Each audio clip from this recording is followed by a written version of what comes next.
వెళ్దాం, ఇద్దరం కలిసి వెళ్దాం. పద, రావచ్చు కదా. మనం చాలా కాలం నుంచి ప్రయత్నిస్తున్నాం, కానీ చిన్న చిన్న వాటికే ఎమోషనల్ గా చాలా ఫీల్ అయిపోతుంది.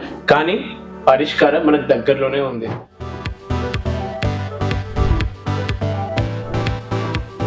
గుడ్ మార్నింగ్ అండి, please come take your seats.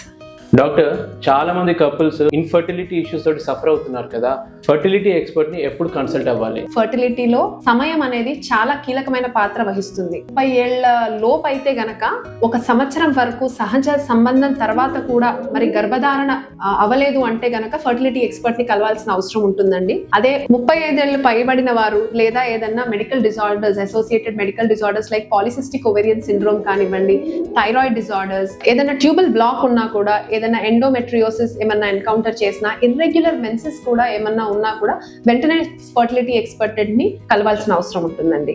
Doctor, చాలా మంది ఫాలోవర్స్ అడుగుతున్నారు, ఈ ఇన్ఫర్టిలిటీ ఇష్యూస్ ఎక్కువ లేడీస్ కే ఉంటాయా? చాలా మంచి ప్రశ్న అండి.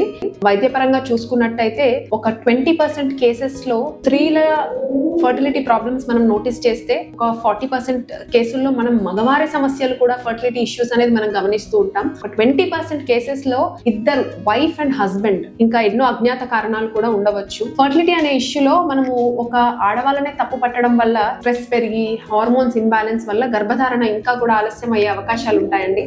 సంతానలేమి అనేది ఒక జంట సమస్య, అది ఇద్దరి సహకారంతోనే సాధ్యమవుతుంది. ఎప్పుడైనా కూడా కపుల్ ఎవాల్యుయేషన్, ఇద్దరు కలిసి వచ్చి ఇద్దరు ఎవాల్యుయేట్ చేసి ఇది కపుల్ సమస్య కనుక ప్రాబ్లం కి సొల్యూషన్ తీసుకున్నట్టయితే బెటర్ ట్రీట్మెంట్ అనేది మనకి దొరుకుతుందండి.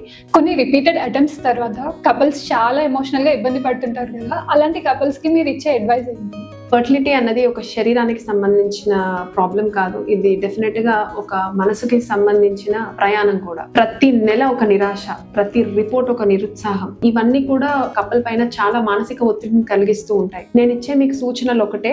మొదటిగా ఏంటంటే, మిమ్మల్ని మీరు బ్లేమ్ చేసుకోకూడదు.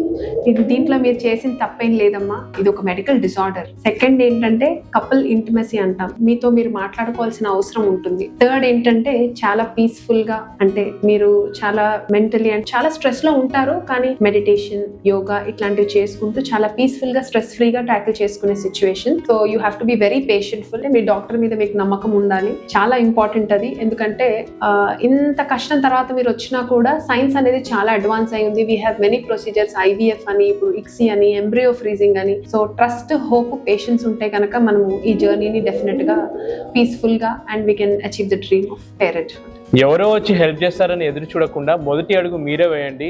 9M ఫర్టిలిటీ బై అంకుర హాస్పిటల్, ఎల్బీ నగర్ బ్రాంచ్ లో కన్సల్టేషన్ తీసుకోండి. More details in the description.